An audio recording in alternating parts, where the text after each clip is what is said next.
So Leute, jetzt kann ich euch wieder rausholen. Ich wollte euch schon zwischendrin mal rausholen, aber das war es noch dunkel. Da hat es sich irgendwie nicht gelohnt anzuhalten, aber ich habe mitten in einer Stadt oder Ortschaft riesige Gebäude gesehen, die verlassen sind. Da fragt man sich echt, warum sowas nicht irgendwie eine Weiternutzung bekommt. Das ist echt sagenhaft. Vor allen Dingen sahen die noch schick aus. Na gut, jetzt sind wir mittlerweile angekommen in den Schiefergebirgen von Thüringen und machen uns jetzt auf Suche.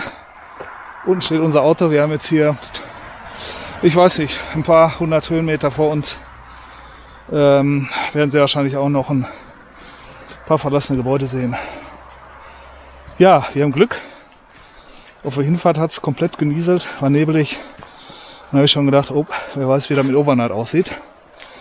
Weil so, wo schon von vornherein feucht ist, habe ich ehrlich gesagt auch keine Lust. Hier ist jetzt trocken. Und jetzt gucken wir mal ganz einfach, wie der Tag jetzt zu Ende geht. Ja, und wo wir heute Abend unser Haupt zur Ruhe legen. Aber jetzt geht's erstmal Lost Place mäßig weiter. Wir sagen mal gleich, oder wir sagen mal ganz einfach, bis gleich.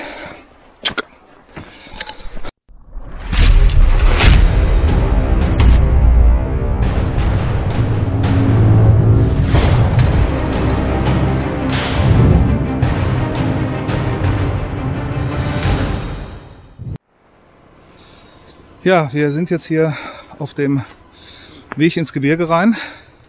Müssen noch ein Stückchen vorlaufen. Dann macht der Weg gleich so ein Zickzack hier hoch.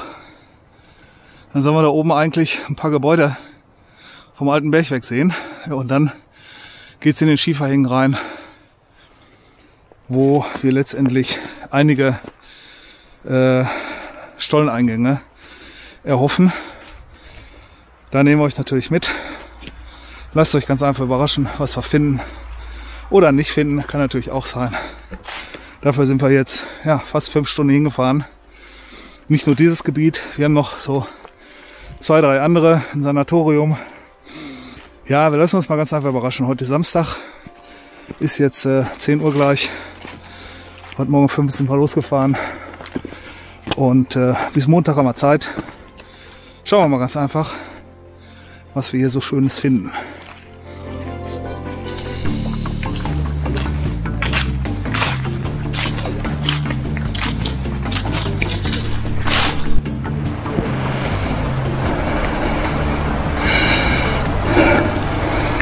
Ja, von dem ganzen Zeugs, was ich euch gestern gezeigt habe, was ich so eingepackt habe, was ich mitnehme, habe ich jetzt einen Teil im Rucksack. Das heißt, ich habe jetzt Gummistiefel, Beleuchtungsequipment, die Actioncam, die ich in der Hand halte. Ja, was zu essen, was zu trinken. Und das war's erstmal, der Rest ist im Auto. Also stellen wir nicht alles hier mit. Ich habe tatsächlich 3 Rucksäcke, einmal für Übernachtung, Kleidung und so weiter, alles dann Klettern, Höhenbegehung, Helm, habe ich natürlich auch drin, klar. Und ja, und dann die Fotoausrüstung. Aber wir wollen jetzt ja keine reine Begehung machen, wir wollen ganz einfach erstmal noch spotten. Wir haben ja eine Woche vor Weihnachten. Da soll man eigentlich in Gruben nicht reingehen. Wir werden jetzt, ich habe zwar Gummistiefel bei, wir werden einen gewissen Teil reingehen, um ganz einfach zu gucken, ob es sich da lohnt. Im Frühling, wenn wir da nochmal hinkommen, ob es sich da lohnt, weiterzugehen. Aber das ist so das Ziel. Aber wie gesagt, es sind mehrere Punkte, die ich markiert habe. Das wird jetzt schon ja ein bisschen zeitaufreibend. So, jetzt sind wir auch hier an den ersten Gebäuden angekommen, was ich euch gerade gesagt habe. Ja, und zwar hier oben auf der rechten Seite. Da sieht man schon eins vorblitzen. Das müssen, ja, es sieht zwar erstmal aus wie ein Wohnhaus. Kann natürlich ein Wohnhaus sein. Es kann natürlich jetzt auch irgendwie ein Gebäude von dem früheren Bergbau gewesen sein, der hier betrieben worden ist. Kann ich euch jetzt nicht genau sagen. Wenn wir gleich mal reingehen und schauen. Ist auf jeden Fall, ja, Ziegelstein. Sieht schick aus. Ja, und hier auf der linken Seite, da hat man schon so einen richtig schönen Schieferhang. Wir werden jetzt erstmal in die Gebäude reingehen. Geradeaus ist nochmal eins. Und wenn wir die durch haben, dann schaue ich mal auf meine Karte, wo wir dann weiter müssen. Erinnert mich alles so ein bisschen am Oertelsbruch. Okay, bis gleich.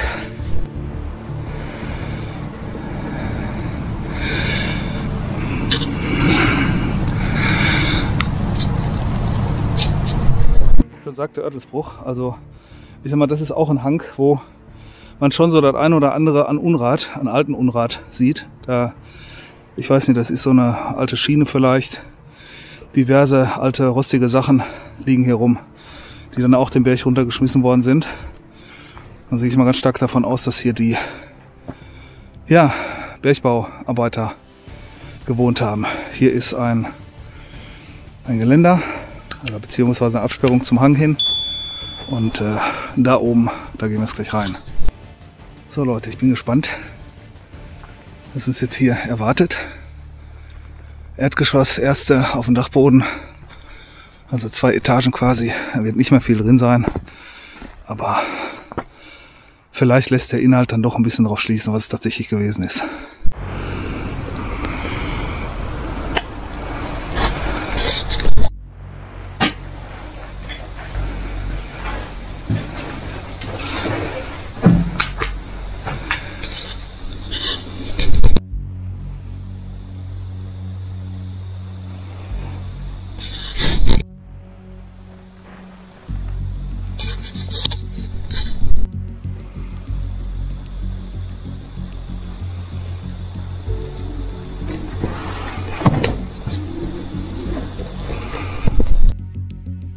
Ja, leider ist jetzt hier nicht mehr allzu viel zu erkennen, aber zumindest haben wir hier einen schönen alten Ofen gefunden.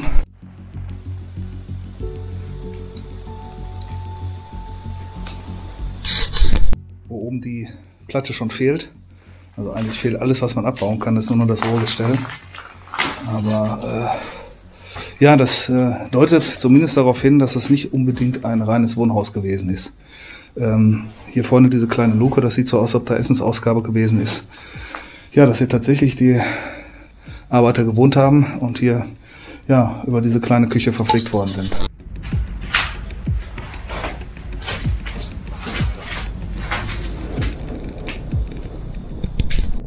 Hier vorne, das hier ist nochmal eine alte Spüle, die liegt verkehrt rum hier. Aber es ist kein Blech, sondern es ist schon hier so eine Art Fiberglasmaterial.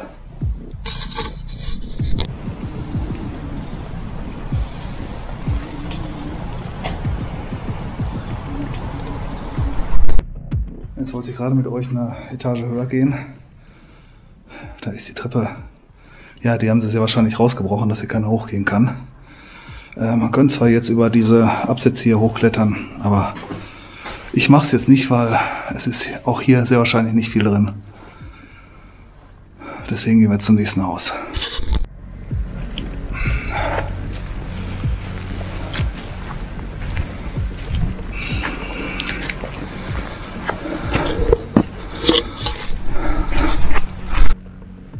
Ja, das Gebäude hier, das ist völlig zusammengekracht. Ja. Da steht zwar die linke Hälfte noch, aber komplett zusammengefallen. Ja, hier ist ein großes Plateau.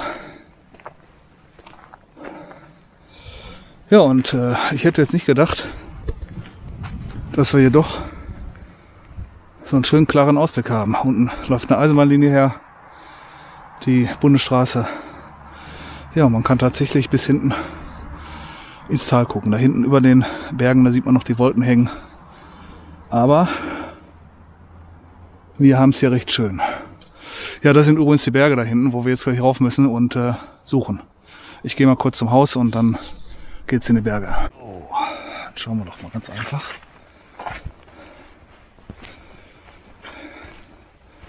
Wie dieser eine Raum auch noch aussieht.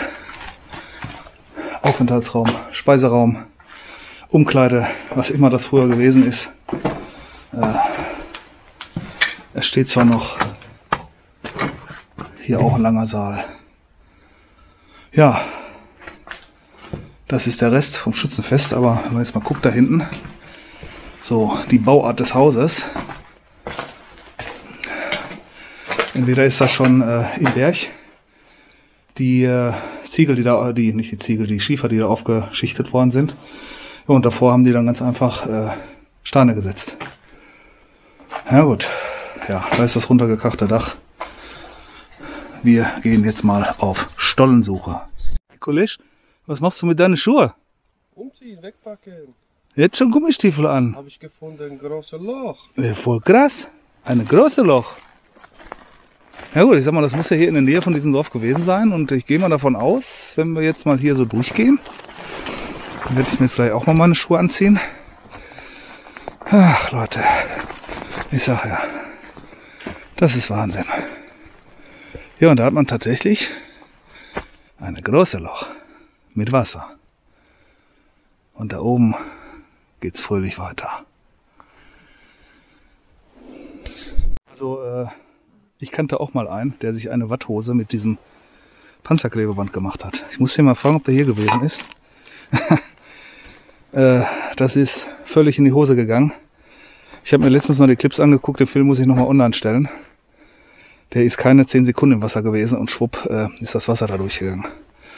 Ja, wir ziehen uns jetzt die Gummistiefel an und dann gehen wir mal ein Stückchen rein und gucken mal, was uns da erwartet. Man guckt im Himmel und denkt, der Alte, das ist ja eigentlich jeden Scheißfilm. Ja, es gibt welche, die noch mehr Scheiße filmen. Also, ja, es ist schon nicht mehr, das ist schon schlimm. Also, Rucksack, Gummistiefel, Helm. Ja, dann haben wir noch Beleuchtungsequipment.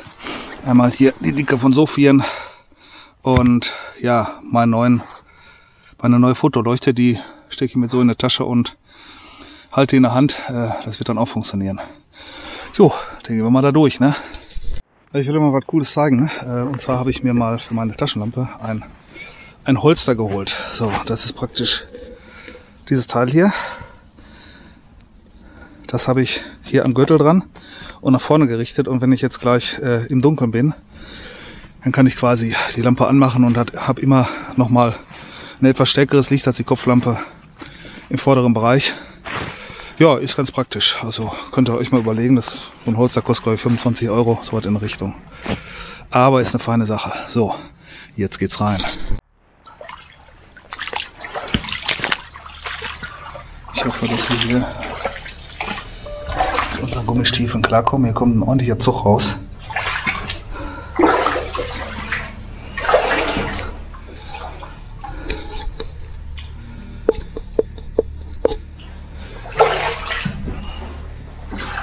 Wenn wir jetzt mit den Gummistiefeln in den Nagel reintreten, wäre das nicht gut.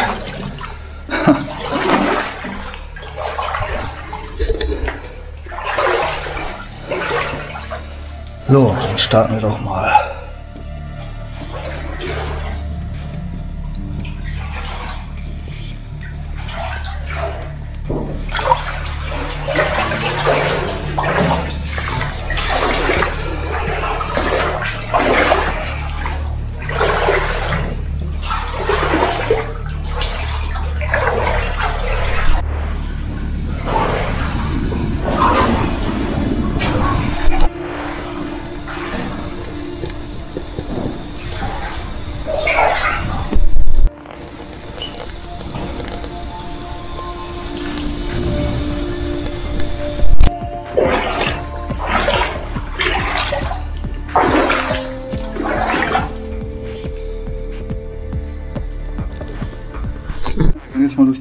Jetzt mal durch den ersten abgemauerten Bereich. Da sieht man noch die Scharniere von den Türen. Es sind rechts und links welche dran gewesen. Türen sind natürlich weg und ja, die Stahlbalken, die quellen richtig auf.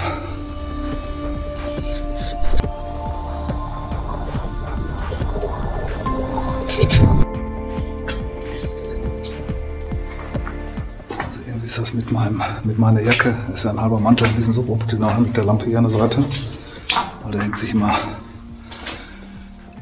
die Jacke vor. Hier auf der rechten Seite sieht man die Auflager, wo ja, Lüftungsrohre, Leitungen verlegt worden sind, da oben. Und Sie müssen jetzt hier aufpassen mit den Fledermäuse, auf jeden Fall. Wir wollen auch gar nicht allzu weit reingehen. Maximal 100 Meter und dann gehen wir wieder zurück.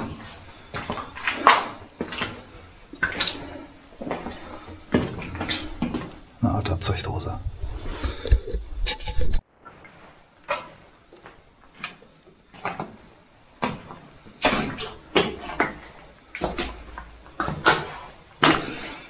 Ja, wir sind jetzt auf jeden Fall im alten Bergwerk. Ich weiß gar nicht, ob ich das vorhin schon erzählt habe. Wir sind ja hingefahren, um eine Uferlagerung zu suchen, die auch hier in diesem Bereich ist. Möglicherweise führt uns dieser Gang jetzt dahin, das weiß ich nicht. Aber das werden wir entweder jetzt erkunden oder später. Hier ist auf jeden Fall noch eine richtige Eisenbahnschiene. Nicht solche kleinen, wie wir bis jetzt immer gesehen haben, sondern ja, die hat bestimmt einen Abstand von 1 Meter, die hier reinführt. Da hinten ist aber verbrochen. Ich gehe jetzt vielleicht mal kurz durch und schau mal, wie es dahinter aussieht. Hier tropft es auch ziemlich stark.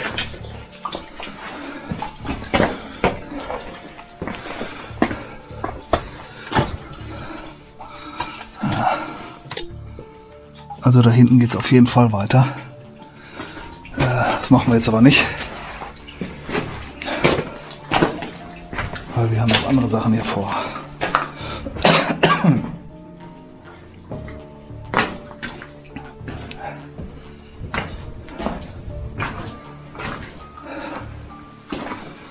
So, hier geht es nochmal durch den Wasserbereich.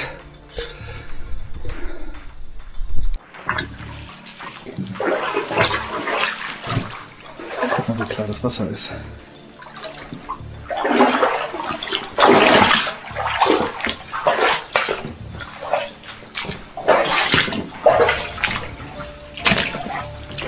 Hier sind wir in einer großen Halle, bestimmt 8 Meter hoch. Da hinten ist Dennis. So, und jetzt sieht man auch schon mal ein klein bisschen mehr. Hier vorne, das Wasser, das schimmert sogar ein klein bisschen blau. Geht komplett da durch. Da vorne ist Verbruch. Da oben, wo der Dennis jetzt gerade ist, dahinter geht es auf jeden Fall weiter.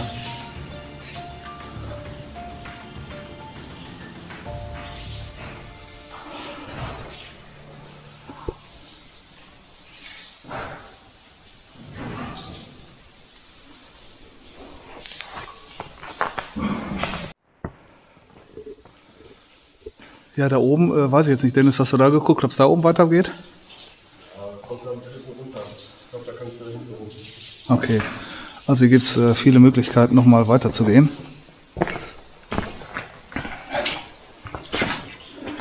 Ah, schaut mal. Da haben wir doch wieder die Eisenbahnschienen. Das heißt, wir sind jetzt auf der anderen Seite des Verbruchs von gerade.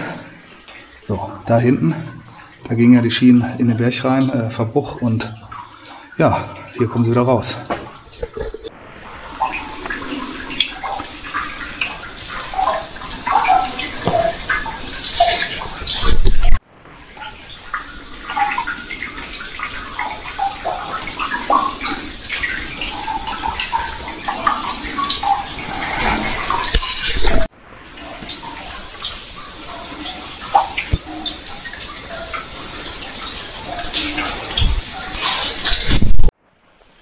Ja, 4. Sohle ist das hier.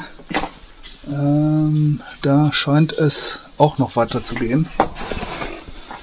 Aber wir wollen ja die anderen Sohlen jetzt auch noch finden. Sprich, hier kommt jede Menge Wasser von oben runter. Das ist Wahnsinn, das plätschert hier.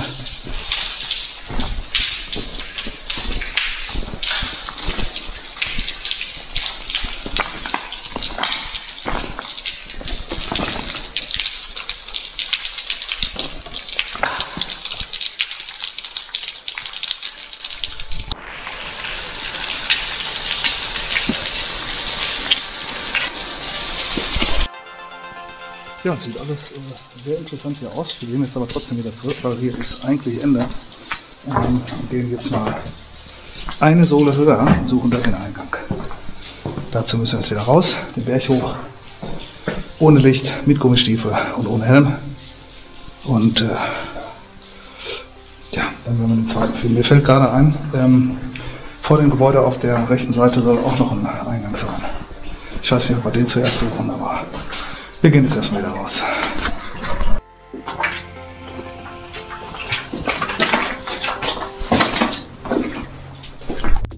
jetzt sind wir mittlerweile den Hang schon ein bisschen hoch. Hier vorne den kleinen Weg, da vorne ist das erste Wohnhaus. Gehen jetzt hier noch ein Stückchen weiter, dann weiter rechts. Ja, und da hinten soll der nächste Eingang sein.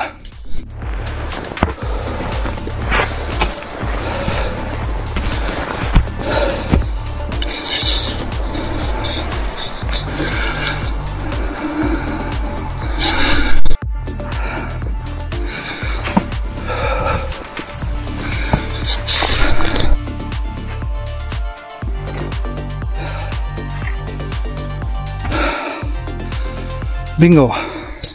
Okay, Dennis sagt ein Blindstollen. Dann wird es auch einer sein. Okay, dann hat man hier versucht, den Berg reinzutreiben. Ja, ist aus irgendwelchen Gründen nicht weitergegangen, hat nicht weitergemacht. Wie auch immer. Also, gehen wir zum nächsten. Das ist hier dieser Blindstollen. Jetzt, wir waren gerade in Sohle 4. Und ganz da oben, praktisch auf dem Plateau, noch ein Stückchen dahinter soll der Eingang der Sohle 3 sein. Das heißt, wir gehen jetzt hier den Berg hoch und oben treffen wir uns wieder.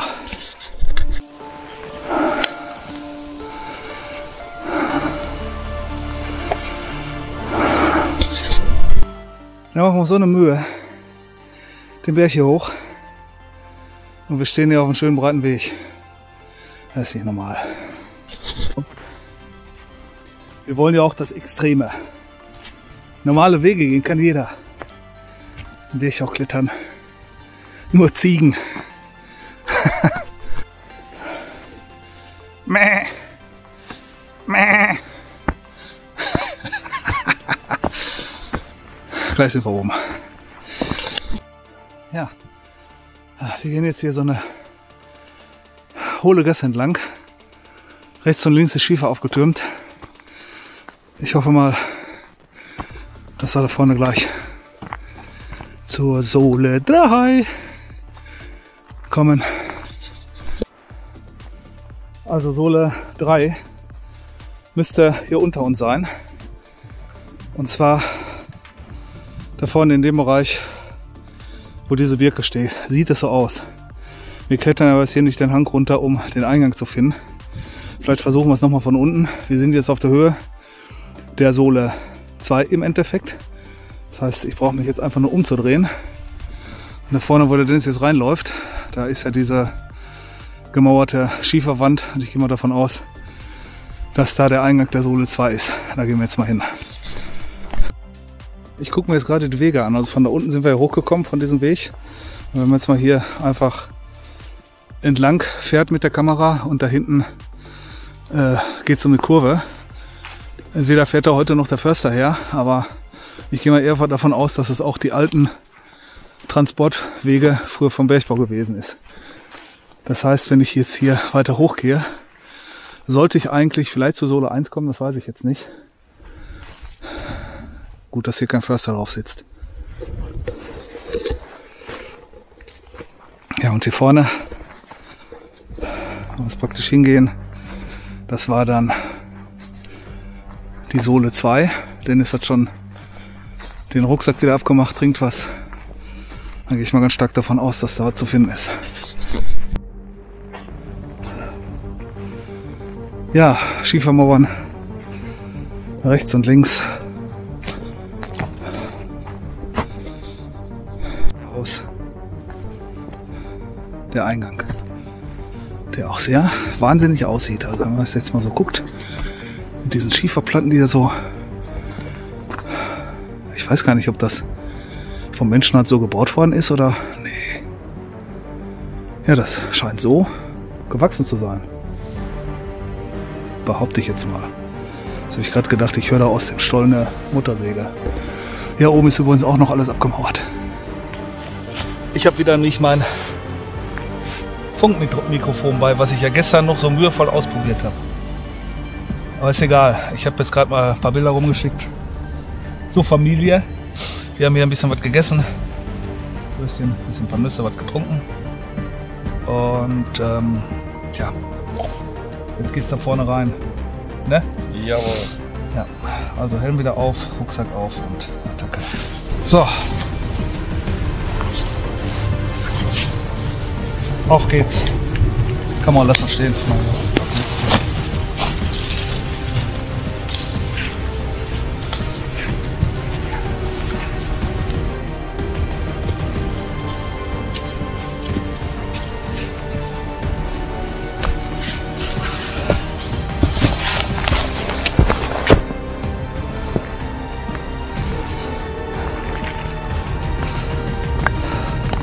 Wo ist der Dennis? Ist er schon ins Loch gefallen? Hallo? Hallo? Dennis ist weg. Hallo? Aber ich höre was. Bis gleich.